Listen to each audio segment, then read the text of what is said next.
Kata Nabi di akhir zaman itu memang itu isinya.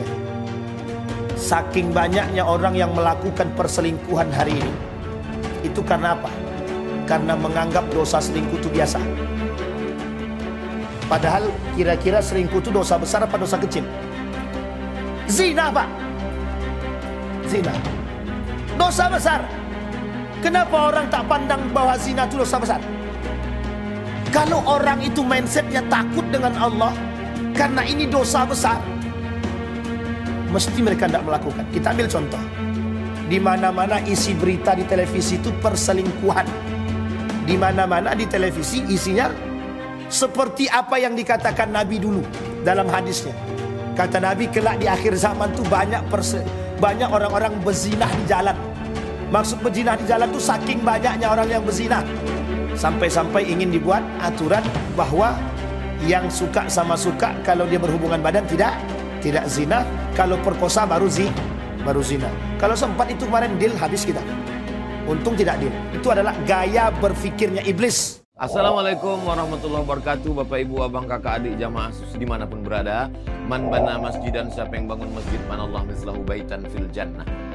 Ma la yudraku kulluh, la yutraku kulluh. Kalau belum bisa bangun satu masjid utuh, 1, 2, 3 sak semen, batu bata, batu kerikil, insya Allah mengalir sampai hari kiamat. Bingung kemana kami mau salurkan? Jangan lagi bingung, salurkan ke Masjid Peradaban. Di nomor rekening Bank Syariah Indonesia BSI, nomornya mudah 33300009097 atas nama FSRMM. Konfirmasinya ke nomor berikut 0813 7733 9947. Berkah selalu. Wassalamualaikum warahmatullahi wabarakatuh.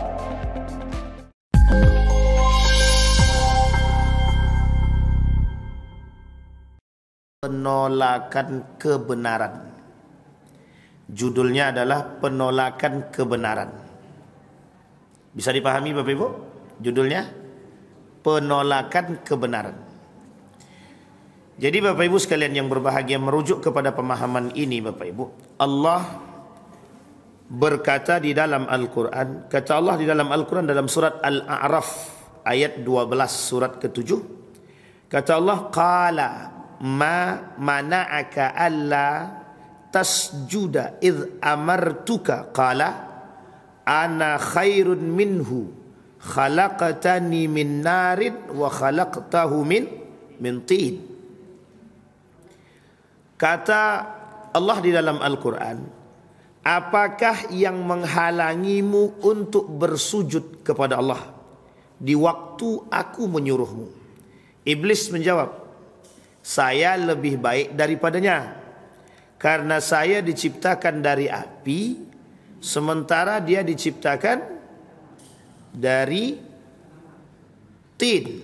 Tin itu ada yang bilang itu tanah, ada yang bilang itu saripati.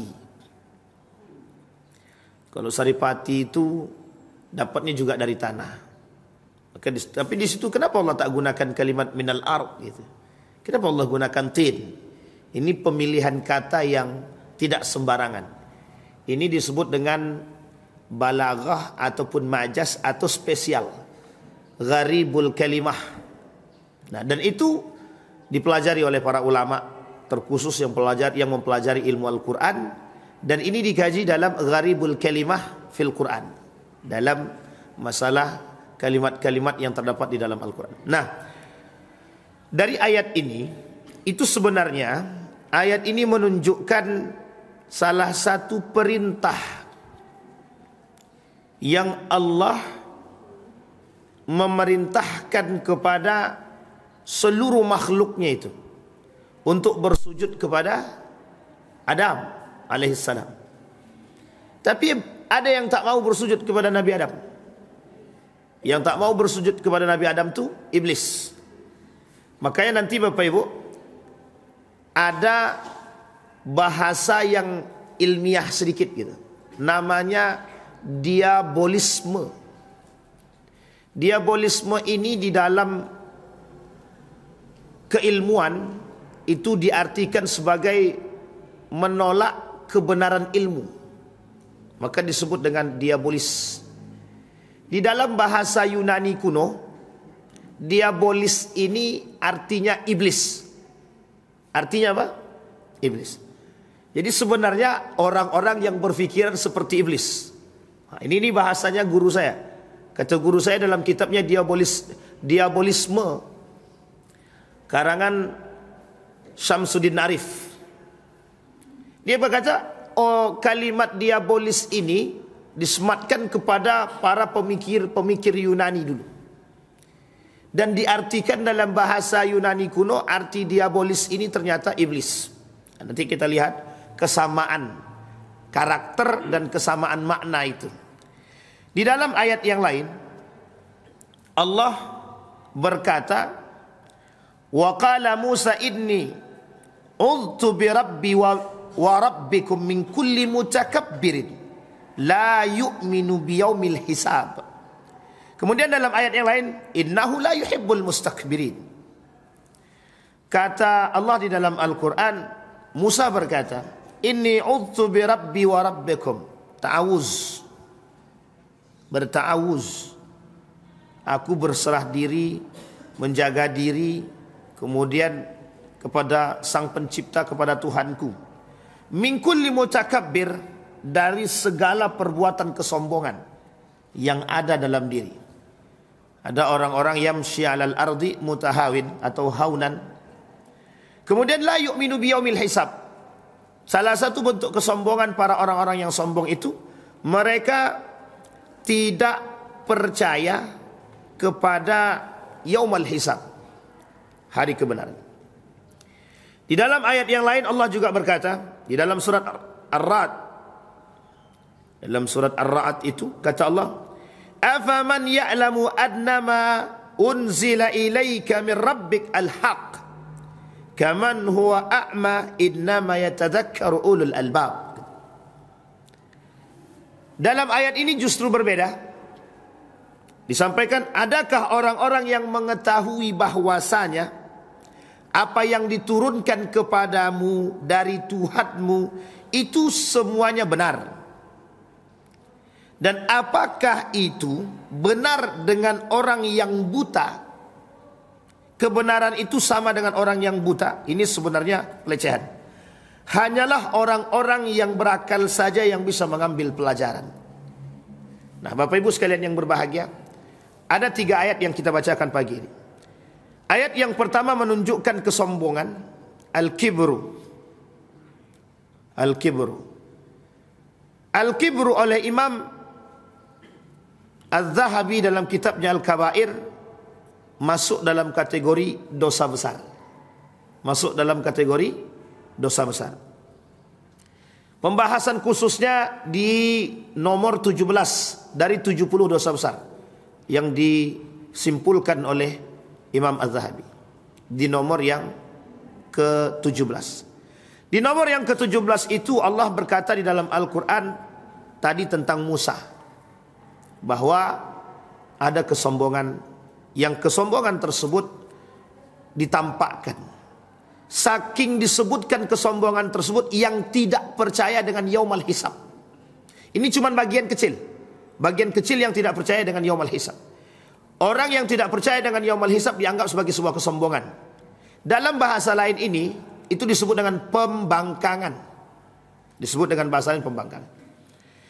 Kemudian pada ayat yang ketiga yang tadi kita bacakan, ada kebenaran yang datang dari Allah, tapi ternyata justru kebenaran itu ditolak. Dan ada pada ayat yang keempat itu, mencampur adukkan kebatilan dengan kebenaran. Talbisul batil bil haq. Mencampur adukkan kebatilan dengan yang benar. Dan ini akan kita coba uraikan. Nah, Bapak Ibu sekalian yang berbahagia, kita uraikan dari ayat yang pertama. Dari ayat yang pertama, di sini menunjukkan adanya kesombongan yang dimiliki oleh Bani Israel. Kesombongan yang dimiliki oleh Bani Israel. Dalam surat Al-Baqarah 40, 41, 42. Boleh Bapak Ibu cek itu yang di Al-Baqarah 40, 41, 42, 41, 42. Apa kata Allah? Ada seruan di situ. Ya Bani Israel, uzkuru ni'mati allati an'amtu alaikum wa aufu ufi bi ahdikum wa iyaya farhabun, kata Allah. Wahai Bani Israel, ingatlah nikmatku yang telah kuberikan kepadamu, pertama. Yang kedua, penuhi janjimu kepadaku, kata Allah. Ini kalimatnya Bapak Ibu. Bani Israel, Allah dalam surat Al-Baqarah 40, 41, 42 ada setidaknya 8 seruan kepada Bani Israel. Seruan yang pertama kata Allah, hei Bani Israel, kalian ingat-ingat nikmat yang aku berikan, kata Allah. Yang kedua, penuhi janji kalian kepadaku, kata Allah. Janjinya Allah kepada Bani Israel ini, janjinya Bani Israel kepada Allah ini banyak, tidak sedikit. Dua. Kemudian di dalam ayat selanjutnya, wa aminu bima anzaltu musaddiqan lima ma'akum wa la takunu, kata Allah, awwala kafirin bih. Bani Israel, jangan jadi orang yang pertama kafir. Ingat ini Bapak Ibu. Kenapa kok Bani Israel jangan dikatakan, kata Allah, Bani Israel jangan menjadi orang yang pertama kali kafir. Tahu Bapak Ibu alasannya? Satu, pembangkangnya Bani Israel. Karakter Bani Israel itu pertama pembangkang, kedua pembantah. Pembantah itu. Dan ini nanti akan kita lihat, akan kita sinambungkan. Pertama, sifat atau karakter orang Bani Israel itu pembangkang. Yang kedua pembantah. Setiap ada kalimat yang disampaikan mesti ada alasan. Setiap ada kalimat yang disampaikan, pernyataan perintah dari para nabi, mesti ada bantahan dari mereka. Pembantah, suka ngomentari. Yang kemarin pernah kita ceritakan, Musa, buatkan kami patung lah, patung sapi lah. Kata Musa, kalian dah paling baik, tapi kan itu peninggalan nenek moyang kami. Ada juga ketika bertanya tentang sapi, dan Israel juga itu cerita dalam surat Al-Baqarah tentang sapi itu. Ditanya itu, sapi yang seperti apa? Warnanya seperti apa? Kulitnya bagaimana? Warnanya apa? Banyak kali pertanyaannya. Nah, ini Bani Israel. Nah, jadi kalau ada yang banyak bertanya berarti jangan terlalu serius-serius betul. Pagi ini kalau kajian pemikiran itu tak boleh serius-serius, nanti tak sampai bahaya. Nah, kemudian yang kata Allah dalam seruan ketiganya itu, wala takunu awwala kafirin bih. Jangan jadi orang yang pertama kali kafir. Kenapa demikian? Karena yang paling banyak dapat nabi itu Bani Israel. Kurang apa nabinya? Mulai dari Nabi Ibrahim sampai Nabi Isa. Untuk dia aja semua nabi. Tapi kan membangkang terus itu. Kasih nabi membangkang. Awalnya baik membangkang. Kasih lagi nabi baik kemudian membangkang lagi. Kasih nabi lain kemudian yakhtalif lagi. Bertolak belakang lagi. Karakter seruan selanjutnya. Yang keempat, wala tashtaru bi ayati samanan qalila. Jangan kalian jual agamaku, kata Allah, dengan harga yang murah. Ini sudah pernah kita sering bahas dulu. Kemudian kata Allah, seruan kelima itu, wa iyaya fattaqun. Bertakwalah kalian kepadaku, kata Allah. Yang kelima. Kemudian yang keenam, wala talbisu al-haqqa bil batil. Jangan kalian campur adukkan yang hak dan yang batil. Jangan campur adukkan kebenaran dengan yang batil. Kemudian kalimat selanjutnya, wa taktumul haqqa. Dan jangan kalian menyembunyikan kebenaran. Wa antum ta'lamun. Dan kalian mengetahui itu. Nah, Bapak Ibu sekalian yang berbahagia, apa kaitan dengan judul kita subuh hari ini? Penolakan kebenaran. Baik. Penolakan kebenaran ini Bapak Ibu, setidaknya artinya begini. Dalam Al-Quran ini artinya ada dua. Satu, Bani Israel yang tidak menerima kebenaran datang dari Allah. Bani Israel yang tidak menerima kebenaran datang dari Allah. Yang kedua, Bani Israel mencampur adukkan yang benar dan yang batil. Yang ketiga, karakter pembangkangan Bani Israel yang keluar daripada tidak menolak. Dia tak menolak, tidak menolak, tidak mencampurkan, tapi dia tak mau tahu itu dengan yang benar-benar itu, tak mau tahu dia. Nah, ini 3 karakter dalam Al-Quran. Satu, penolakan kebenaran tadi dimaknai 3 karakter dalam Al-Quran. Satu, memang menolak mentah-mentah, membangkang, menolak mentah-mentah kebenaran dari Allah. Yang kedua, mencampur adukkan kebenaran tadi. Yang ketiga, apatis dengan kebenaran, atau tak mau tahu dengan kebenaran. Dia tak keluar daripada Islam. Dia mengakui Tuhan itu berkuasa, tapi dia tak mau melakukan itu. Nah, ini 3 karakter. Di dalam kasus liberalisme, sekulerisme, kasus-kasus seperti ini Bapak Ibu, mereka mengakui kebenaran. Tahu dia kebenaran itu, tapi menolak kebenaran itu. Ditolaknya Pak kebenaran itu. Kenapa kok ditolaknya kebenaran itu? Tak sesuai dengan kepentingan. Tidak sesuai dengan kepentingan. Kita ambil contoh. Ada namanya Friedrich Nietzsche. Kata Friedrich Nietzsche gini, Tuhan sudah mati. Bukan tanpa alasan dia bersebut begitu Pak.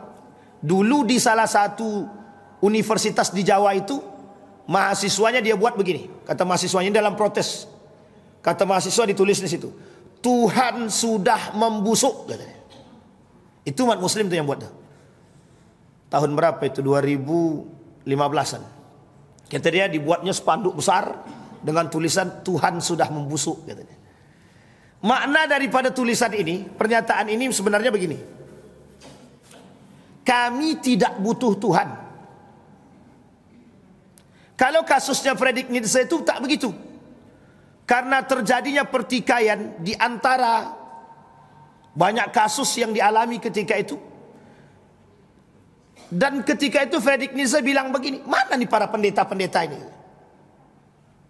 Sehingga dia nisbatkan kemana pergi agama ketika terjadi kerusakan di negara, katanya. Makanya mereka disebut oleh Nietzsche itu, Tuhan sudah mati. Karena tidak ada campur bantuan tangan daripada para pemuka agama terhadap kehancuran negara ketika itu.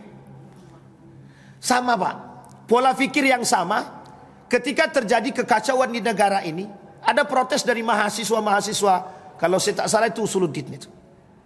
Waktu itu, orang filsafat, bukan Usuluddin, orang filsafat. Apa kata dia? Tuhan sudah membusuk.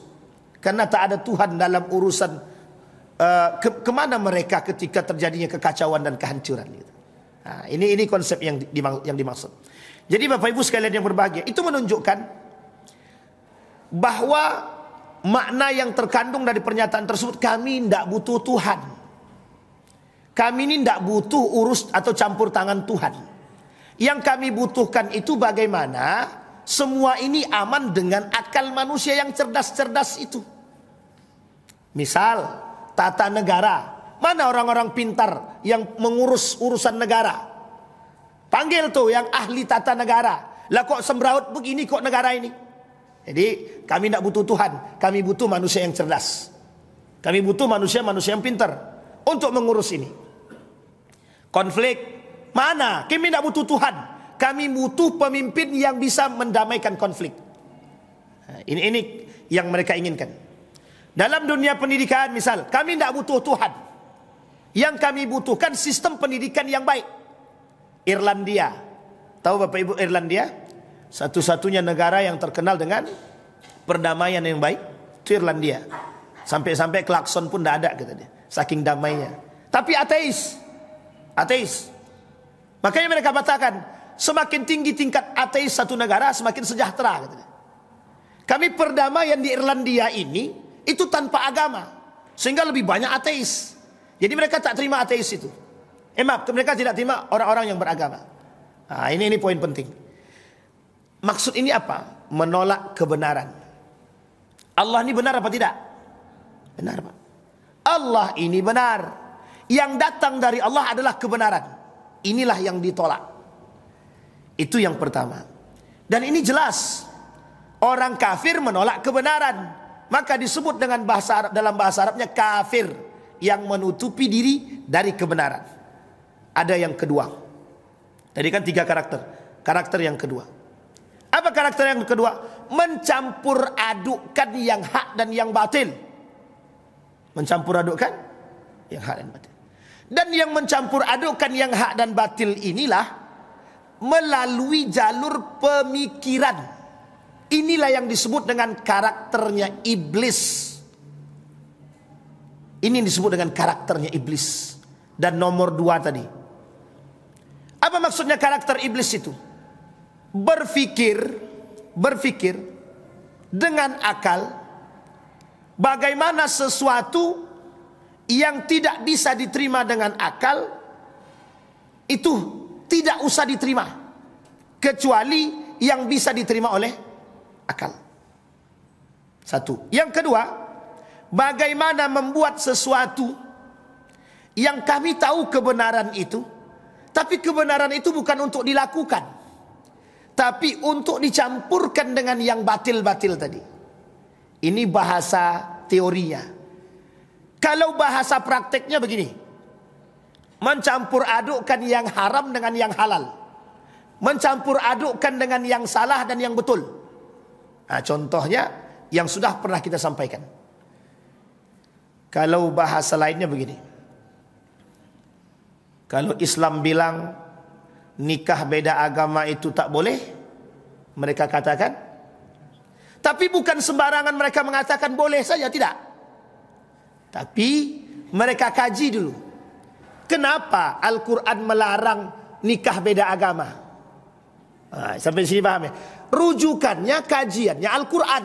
Hanya saja mempleseti makna Al-Quran itu tadi yang sesungguhnya. Kita ambil contoh itu kasus nikah beda agama tadi. Sampai mereka bilang begini, ayat ini itu kan jelas. Mereka yakini ayat ini Bapak Ibu. Mereka yakini ayatnya. Cuman yang mereka tidak yakini adalah kenapa Islam melarang nikah beda agama. Sementara dalam Al-Quran membolehkan nikah beda agama dengan ahlul kitab. Berarti Al-Quran ini terjadi salah paham, atau yang memahaminya tak besar. Kan gitu kata mereka. Sehingga Bapak Ibu, mereka katakan pemahaman terhadap Al-Quran ini itu tidak bisa digunakan dengan pemahaman yang menolak menikah beda agama. Tapi pakailah pemahaman yang membenarkan nikah beda agama dengan gaya ahlul kitab. Ah, itu dia. Sehingga oh iya juga ya. Mainnya apa? Tapi mereka menolak enggak? Enggak menolak. Mereka yakin terhadap Al-Quran? Yakin. Kasus yang kedua.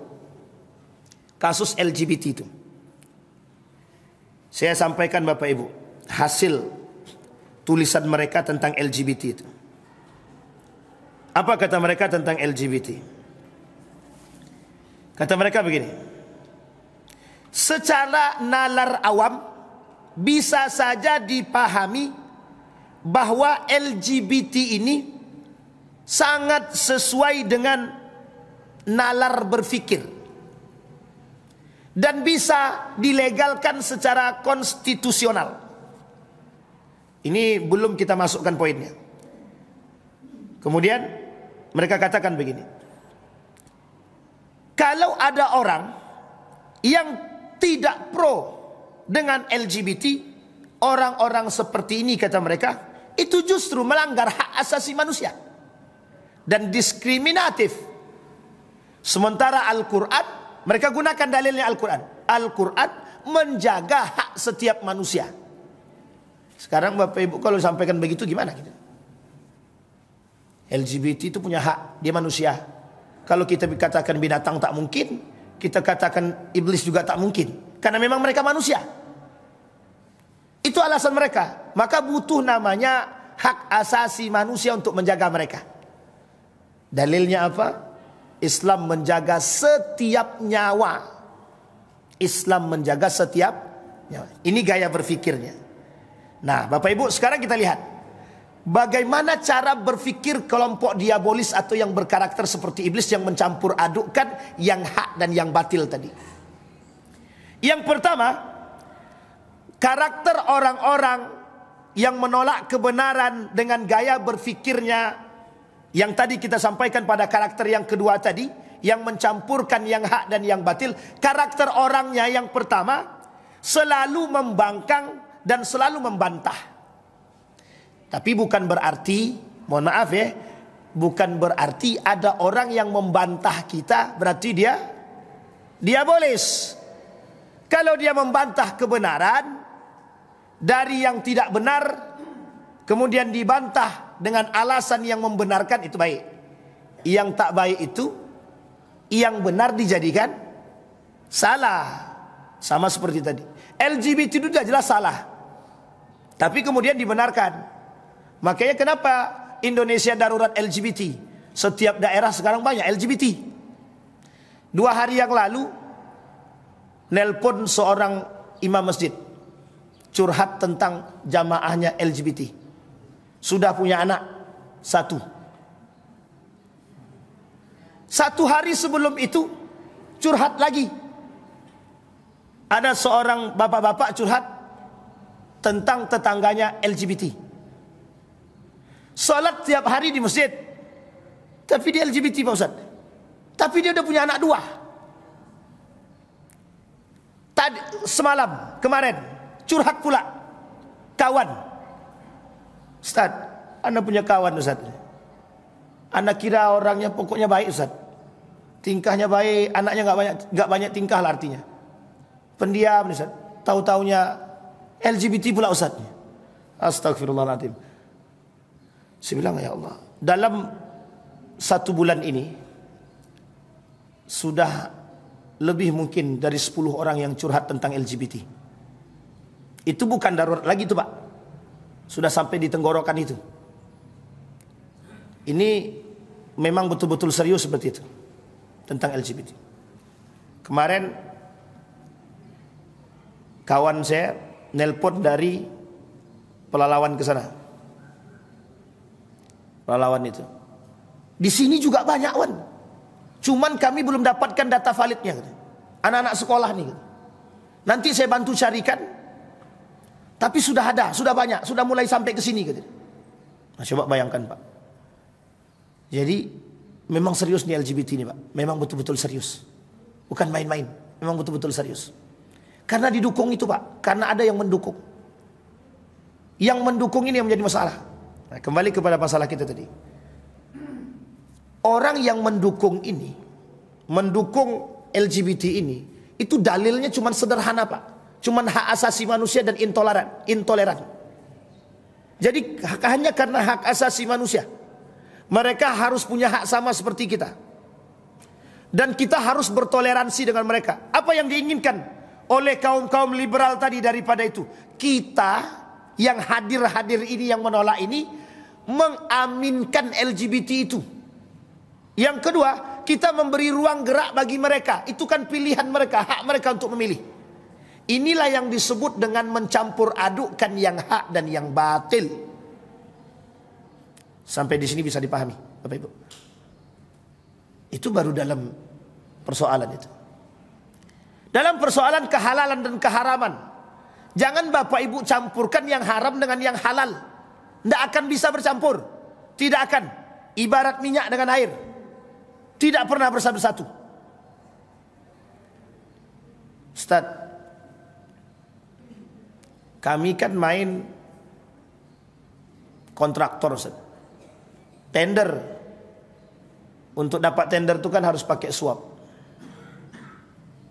Maka apa tidak mungkin suap ini dihalalkan? Itu pertanyaan sama saya begitu Pak. Apa tidak mungkin suap ini dihalalkan? Ini dah paling frontal nih bahasanya Pak. Yang lain tuh bahasanya agak baik sedikit. Ustaz, apa tidak mungkin dicari sisi lain? Sementara kami punya anak istri. Saya tidak punya pekerjaan. Pekerjaan saya cuma kontraktor ini. Sampai sebegitunya. Itu kan halus itu. Ini penting Pak. Jadi poin-poin seperti ini itu Gaya berpikir sebenarnya. Itu permainan pola pikir saja. Kata Allah, yang haram itu haram, yang halal itu halal. Kata Nabi, halal, innal halal bayyinun wal haramu bayyinun. Di antara keduanya umurun mustabihat, kata Nabi. Di antara yang halal dan yang haram itu subhat-subhat aja lagi. Tapi yang parahnya lagi, sudah jelas haramnya, sudah jelas halalnya, dicampur pula lagi. Jadi apa? Kalau yang halal dengan haram dicampur jadi apa? Itu subhat tadi. Udah tidak jelas, abu-abu. Kata Nabi, di akhir zaman itu memang itu isinya. Kita ambil contoh. Saking banyaknya orang yang melakukan perselingkuhan hari ini, itu karena apa? Karena menganggap dosa selingkuh itu biasa. Padahal kira-kira selingkuh itu dosa besar apa dosa kecil? Zina, Pak. Zina. Dosa besar. Kenapa orang tak pandang bahwa zina itu dosa besar? Kalau orang itu mindsetnya takut dengan Allah, karena ini dosa besar, mesti mereka tidak melakukan. Kita ambil contoh. Makan babi. Dosa besar apa tidak? Kenapa tidak ada yang makan babi? Padahal dagingnya enak. Kenapa mereka tak makan? Dosanya tidak besar-besar amat, kata mereka begitu. Coba bayangkan, Pak. Tapi mengapa mereka tidak mau makan? Takut mereka. Kenapa dengan zina mereka tak takut?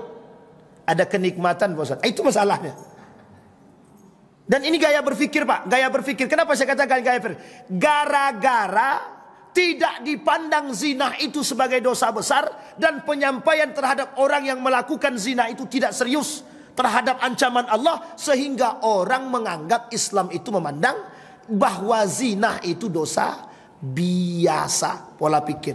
Muncul kelompok liberal tadi dengan gaya berpikir yang sama. Kata mereka, ntar ente tobat aja selesai. Ini pola pikir, Pak. Pola pikir.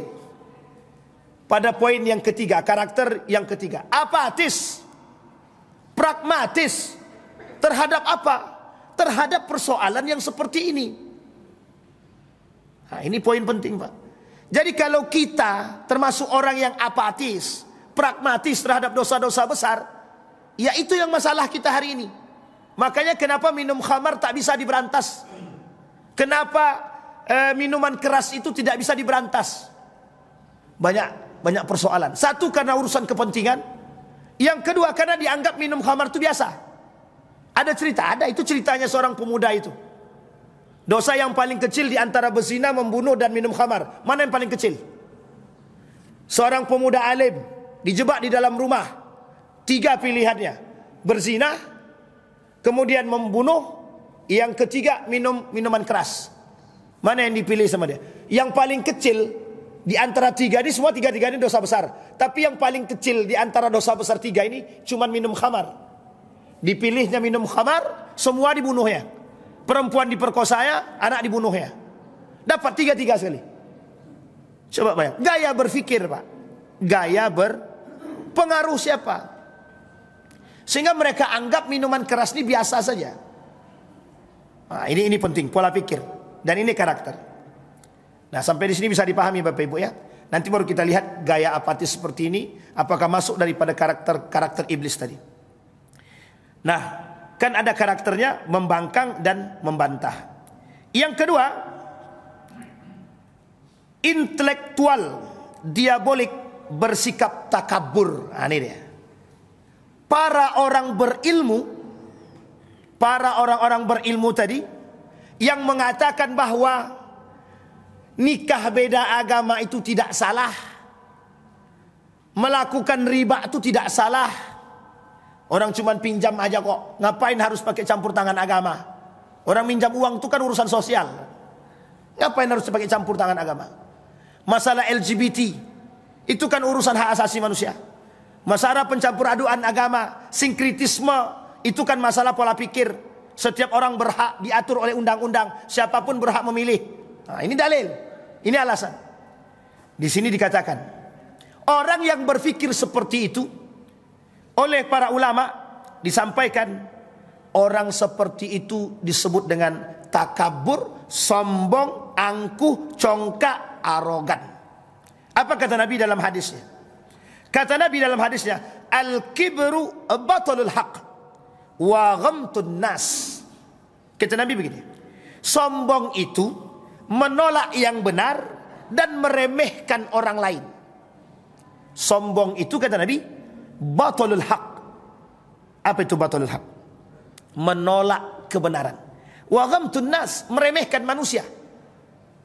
Coba bayangkan jika para pejuang LGBT itu mau paham, mau menalar dengan akal sehat saja.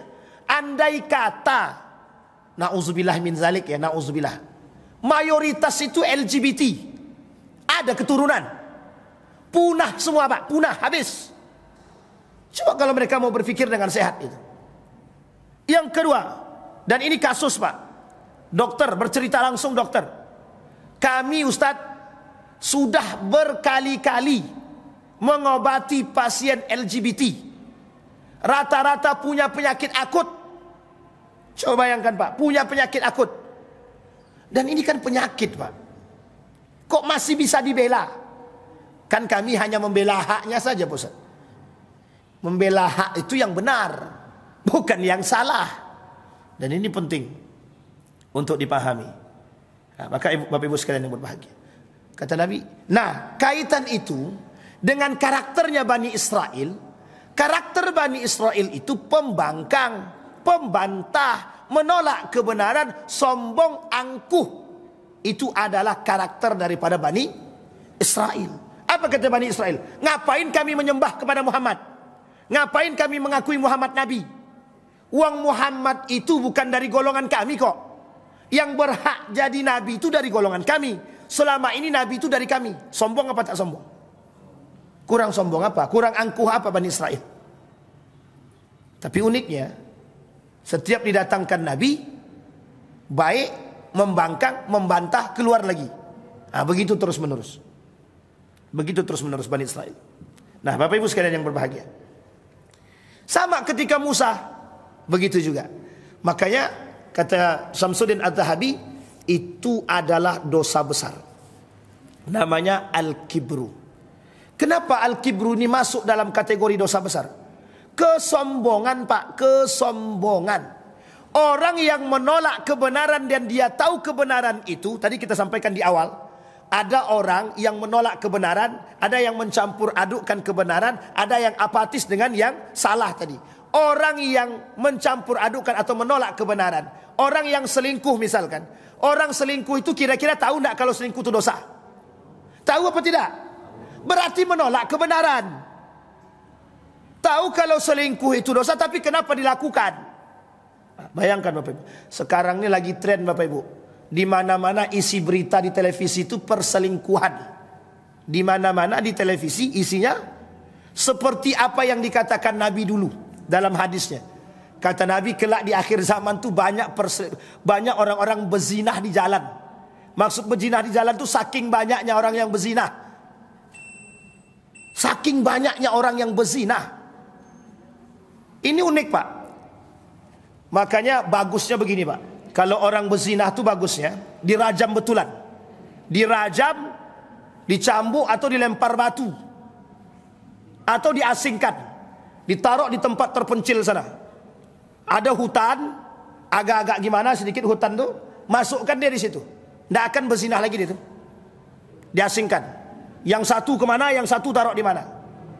Mohon maaf Bapak Ibu, itu karena apa? Karena menganggap remeh hukum agama. Karena menganggap remeh hukum agama, itu dianggap biasa, itu zina. Kemarin sudah kita sampaikan di hari Ahad kemarin persoalan ini.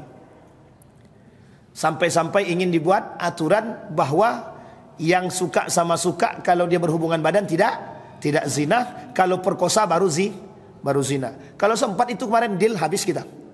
Untung tidak deal. Cuman uniknya sekarang kita butuh nih hotel-hotel ini masuk hotel pakai syarat. Syaratnya buku nikah, itu penting tuh. Ini saya berharap betul nih. Pak Iwan ya, tolong disampaikan itu Pak Iwan. Berharap kita kepada pimpinan-pimpinan itu memberikan batasan kepada para hotel-hotel itu. Setiap ada yang masuk laki-laki perempuan ke hotel, tunjukkan buku nikah. Tidak ada yang ngisi hotel itu lagi, Ustaz. Mohon maaf Bapak Ibu, perselingkuhan di mana mereka lakukan? Di kos, di hotel, di rumah. Coba, apa maksudnya itu apa gitu? Dan mengapa seperti ini? Itu sudah sunnatullah Pak Ustaz. Memang sudah begitu kata Nabi dalam hadisnya. Betul, memang sudah begitu. Tapi kita ini, jihad kita ini mana? Yang kita punya semangat untuk an-nahyu anil munkar itu mana? Ini kan persoalan. Persoalan saking sedikitnya orang yang perhatian terhadap kemungkaran. Kalau semua orang ini perhatian dengan kemungkaran, tidak ada orang mau melakukan berzina tuh Pak. Takut orang. Digerebek satu kampung. Ini yang gerebek cuma suaminya ayah. Coba satu kampung yang gerebek, diusir sekalian. Selesai itu Pak. Setiap kampung punya sistem seperti itu. Setiap yang ketahuan berzina langsung diusir. Pindah ke tempat lain, berzina lagi, diusir lagi. Itu kerjaannya nomaden aja itu. Pindah-pindah terus. Sampai di sini bisa dipahami Bapak Ibu gaya berpikirnya. Nah Bapak Ibu sekalian yang berbahagia, itu disebut dengan kesombongan. Nah yang ketiga Bapak Ibu, tadi yang pertama, yang kedua sudah, yang ketiga,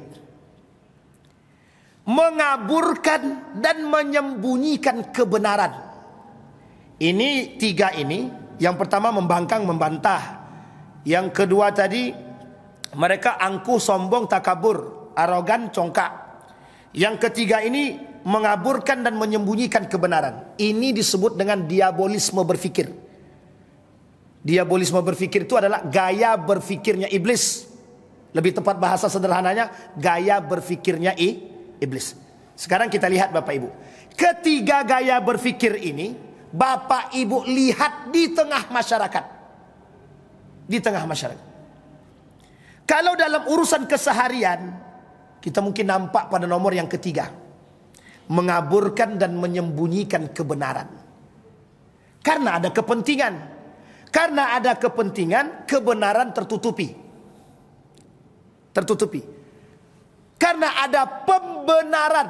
Ingat kalimat selanjutnya, pembenaran. Yang benar itu harus ditutupi. Yang salah yang dibenarkan. Maksudnya bagaimana? Membenarkan yang sah. Makanya pembenaran. Pembenaran. Kasusnya banyak. Itu tadi yang kita sampaikan itu kasusnya semua. Nah Bapak Ibu sekalian yang berbahagia, mengapa ini terjadi? Mengapa gaya pikir seperti ini nampak di tengah kita?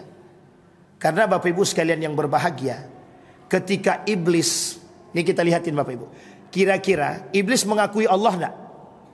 Iblis itu mengakui Allah apa tidak? Sekarang pertanyaannya, apa yang dilakukan iblis? Membangkang. Dia tahu Allah. Dia mengakui keberadaan Allah dan kebenaran Allah itu diakui. Kami mengakui bahwa Allah itu Tuhan kami. Cuman dia tetap minta untuk menghasut anak Bani Adam.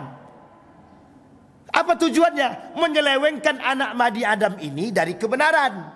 Saking sombongnya iblis itu, dia kata kami ini diciptakan dari api. Sementara anak Bani Adam ini, Nabi Adam ini diciptakan dari tanah. Lebih kuat mana? Kuat api atau tanah? Coba bayangkan. Sebenarnya kuat tanah. Kalau api sedang hidup disiram pakai tanah mati juga itu. Kalau tanahnya banyak. Kalau apinya kecil. Kecuali yang kebakaran. Ya, itu lain cerita. Nah, ini Bapak Ibu. Jadi memang itu karakter iblis ya. Kesombongan iblis begitu.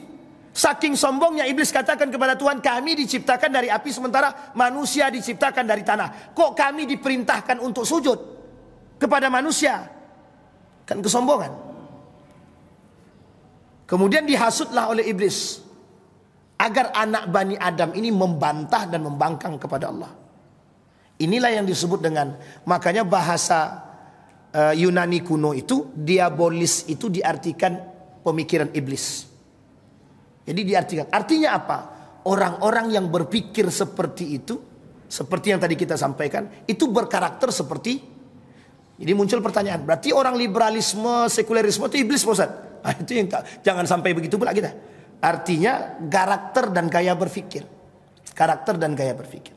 Nah, Bapak Ibu sekalian yang berbahagia, apa kata Allah di dalam Al-Quran? Wa idh qulna lil malaikati isjudu li Adama fasajadu illa iblis. Ketika kami perintahkan mereka bersujud, cuma satu, iblis tak mau. Yang ditonjolkan di situ apa? Kesombongan, al-kibru. Nomor 2 tadi kan? Al-kibru, arogansi yang mereka tonjolkan. Kembali kepada ayat 40 tadi. 40, 41, 42 surat Al-Baqarah tadi. Apa seruan Allah kepada mereka? Hei, kata Allah kepada Bani Israel. Berarti gaya berfikir Bani Israel itu hampir sama dengan gaya berfikirnya iblis. Yang suka membangkang, arogansi, dan tidak mau. Mereka minta Tuhan sudah mereka sembah Allah, kemudian mereka bangkang. Mereka membangkang kepada Allah, membantah kepada nabinya. Karakter berfikirnya. Sekarang Bapak Ibu boleh lihat, banyak orang yang berfikir berkarakter seperti Bani Israel ini banyak. Kita kasih alasan, lebih banyak pula alasan dia lagi. Jadi kalau ada orang-orang seperti ini, bukan berarti dia Bani Israel juga ya. Seruan selanjutnya, wala talbisul haqqa bil batil. Karakter Bani Israel juga mencampur adukkan yang hak dan yang batil. Ternyata karakter Bani Israel juga. Dan karakter Bani Israel yang mencampurkan yang hak dan yang batil berasal dari pola pikir juga dan kepentingan. Itu juga dilakukan oleh umat manusia hari ini. Apa tujuan mencampur adukkan yang hak dan yang batil? Mengaburkan kebenaran, menyembunyikan Masih ingat itu kasusnya itu? Masih ingat kasusnya itu? Penolakan terhadap jilbab, penolakan terhadap berpakaian-pakaian yang baik. Kalau kita masuk pesantren kan, wajib berbusana muslim, kan begitu? Bagi laki-laki, wajib berbusana muslimah bagi perempuan. Ada orang yang berpikir begini, berpakaian kok harus diatur, berpakaian aja kok harus diatur. Bahasa ini sederhana, tapi berpengaruh Pak. Berpengaruh. Berpakaian aja kok diatur. Kalimat itu sederhana memang, tapi berpengaruh itu. Apa pengaruhnya? Akal. Oh iya ya, kan hak-hak kami. Mau kami pakai celana pendek kek, anak-anak kami kok. Mau dia berpakaian tank top kek, itu kan urusan kami, pakaian kami. Begitu keadaan orang hari ini. Manusia hari ini itu begitu. Yang penting hakku. Jangan, kenapa kalian harus campur urusan kami? Kan kalimatnya begitu. Jangan kalian campuri urusan pribadi kami. Mau dia tak pakai jilbab kek, mau dia pakai celana pendek kek, mau dia pakai tank top kek, jangan kalian campuri urusan kami. Itu hak kami, urusan kami. Betul apa salah? Begitu pola pikir mereka. Iya. Dan ini gaya berfikirnya Bani Israel. Gaya berfikirnya Bani Israel. Dan menyembunyikan kebenaran juga bagian daripada gaya berfikirnya Bani Israel. Nah kemudian Bapak Ibu sekalian yang berbahagia, apa kata Allah? Berimanlah kalian dari apa yang aku turunkan. Apa yang dilakukan oleh Bani Israel? Tidak mau dia beriman. Isra dan Mi'raj. Itu Bani Israel tuh. Sekarang kita kembali kepada Yahudi dan Nasrani. Apa yang dilakukan oleh Nabi? Nabi tunjukkan kebenaran. Ketika mereka bertanya tentang ruh, dijawab sama Nabi, urusan ruh, urusan Allah. Tidak berani mereka ngomong apa-apa. Mereka yakin sama Allah, yakin. Cuma tak yakin dengan Muhammad saja. Coba bayangkan. Maka ketika Nabi Muhammad Isra dan Mi'raj itu, mereka tidak percaya sama sekali. Yang tidak percaya siapa? Nasrani, Yahudi. Nasrani dan Yahudi. Coba bayangkan Pak. Jadi mereka tidak mau beriman. Makanya kalimat selanjutnya dalam Al-Quran itu, nu'minu bi ba'dil wa nakfur bi ba'd. Kami beriman kepada sebagian, kami kufur kepada sebagian. Mana yang enteng dan mudah bagi kami terima, kami iman. Kalau tak sesuai dengan akal dan hati kami dan kepentingan kami tolak. Makanya waktu Nabi datang, ini dalam sejarah Bapak Ibu ya, ketika Nabi datang di Mekah itu banyak yang menolak. Kenapa orang mereka menolak Nabi? Karena Nabi menolak kebiasaan mereka. Kebiasaan mereka. Apa kebiasaan mereka? Minum khamar, budak, berzina, berjudi, konglomerasi. Itu tradisi mereka, Pak. Yang kaya harus kaya. Coba lihat rasismenya itu tinggi. Tinggi. Kau budak, sampai kapanpun budak tidak akan pernah bisa setara dengan kami. Datang Nabi, disamakan tuh derajatnya. Yang kaya dan ini. Apa kata mereka? Mana bisa begitu? Yang kaya ya kaya, yang miskin ya miskin. Kan miskin karena ulah mereka, kaya kan kami kerja. Gaya berpikir korun juga. Sampai di sini paham apa Ibu ya? Ini gaya berpikir. Nah inilah kemudian kata Allah, wa aminu bima anzaltu musaddiqan lima ma'akum wa la takunu awwala kafirin bih, kata Allah kepada Bani Israel. Saking sayangnya Allah kepada Bani Israel itu, diserukan terus menerus kepada Bani Israel. Nah Bapak Ibu, kita bukan Bani Israel. Tapi mengapa manusia hari ini meniru karakter-karakter Bani Israel? Kalau dulu Nabi berhadapan Bani Israel, Yahudi, Nasrani. Kalau sekarang tidak. Nabi berhadapan 4 sekaligus. Yahudi, ya bagian daripada Bani Israel juga. Kemudian Kristen atau Nasrani. Itu tersebut Bang. Yang keempat, kaum munafik itu sendiri. Kaum munafik. Karena munafik itu dari kita. Orang Nasrani, orang Yahudi tidak punya tangan. Kalau dia masuk ke kita agak sulit. Maka dicarilah orang-orang yang bisa membantu. Nah orang-orang yang bisa membantu inilah yang disebut dengan munafik. Maka Allah sebut di dalam Al-Quran juga. Kata Allah di dalam Al-Quran tadi, seruan kepada Bani Israel itu juga Allah serukan kepada manusia-manusia umat muslim itu. Wala tashtaru bi ayati samanan qalila. Jangan kalian perjualbelikan agamaku demi kepentingan. Jangan kalian jual agamaku demi sesuatu. Jangan kalian jadikan agamaku untuk mencari kepentingan. Jangan kalian jadikan agamaku untuk menikmati dunia atau mencari dunia. Dan inilah yang dilakukan oleh kaum liberalisme, sekulerisme untuk mendapatkan dunia tadi. Dan inilah yang disebut dengan penolakan kebenaran. Dan orang-orang seperti ini Bapak Ibu sedang berada di tengah-tengah kita hari ini. Karakternya dulu 1400 tahun yang lalu, baginda Nabi Muhammad SAW, sampai hari ini tetap eksis. Dan sampai hari kiamat akan selalu eksis. Artinya apa? Kalau kita sadar akan eksistensi mereka, kita yang harus bertahan dengan sikap kita. Pilih mana? Pilih Amerika atau Palestina? Kata Ustadz Mustafa Umar. Pilih mana? Berjuang dengan yang sedikit tentang kebenaran atau bersama dengan kekuasaan yang justru keluar daripada nalar agama. Mudah-mudahan ada manfaatnya bagi kita semua Bapak Ibu. Mudah-mudahan bisa menjadi pencerahan bagi kita. Ada pertanyaan Bapak Ibu? Mesti tidak ada. Ada pertanyaan Bapak Ibu? Nah, tidak ada. Alhamdulillah. Memang berat-berat tuh Ustaz. Iya. Mudah-mudahan dari yang berat jadi ringan. Dari yang ringan bisa kita amalkan. Dan ingat Bapak Ibu, disampaikan ini untuk tujuan kita menjaga rumah tangga dan keluarga, itu yang paling penting. Kata beliau, ibda min nafsik, mulai dari keluarga, mulai dari diri sendiri, agar kita terjaga dari pola pikir seperti ini, karakter seperti ini, kesombongan seperti ini. Jangan pula kita yang berpikir seperti Bani Israel, biar tidak dipanggil Bani Israel. Kita berdoa kepada Allah. A'udzubillahi minasyaitonirrajim. Bismillahirrahmanirrahim. Alhamdulillahirabbil alamin. Hamdas syakirin, hamdan naimin. Hamda yuwafi ni'amahu wa yukafi'u mazidah. Ya Rabbana lakal hamdu kama yanbaghi li jalali wajhikal karim wa azimi sultanik. Allahumma salli ala Muhammad wa ala ali Muhammad fil alamin innaka Hamidum Majid. Ya Hayyun ya Qayyum ya Fattah ya Alim ya Aziz ya Ghaffar ya Rabbal Alamin. Allahumma faqihna fid din wa 'allimna ta'wil. Allahumma ij'al tajammu'ana tajammu'an marhumah waj'al tafarruqana min ba'dihi tafarruqan ma'sumah. Allahumma ighfir lahum warhamhum wa'afihim wa'fu anhum wa akrim nuzulahum wa wasi' madkhalahum waj'alil jannata mathwahum. Allahumma ansur man nasara ad-din wa akhdhul man khadhal muslimin.